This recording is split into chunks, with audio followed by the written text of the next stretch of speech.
Hello सलाम वालेकुम इसमें अमित। तो चलिए शुरू करते बिना बकचोदी में। আমি এখন আইছি মাঠে। মাঠে খুব সুন্দর ওয়েদার। আমরা এই যে রাস্তা দেখো, রাস্তা দেখিস? আরে বাবা কি সুন্দর রাস্তা! এই রাস্তা ভেঙে চুরে হাঁটতে হাঁটতে যাতে আসছে। ওই বইতে যাবো পাতা খোলা বানাতে।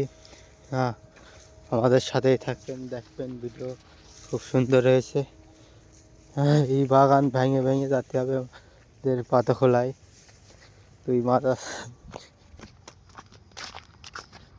তো আমি এখন পাতা খোলায় যাচ্ছি, পাতা খোলা বানাবো। তো আপনারা ফুল ভিডিওটি দেখতে থাকেন। আমার ইউটিউব চ্যানেল অমিত এনআইকে ফলো করে আসবেন। তো রাখি, সবাই আমার ভিডিও শেষ পর্যন্ত দেখবেন। ধন্যবাদ।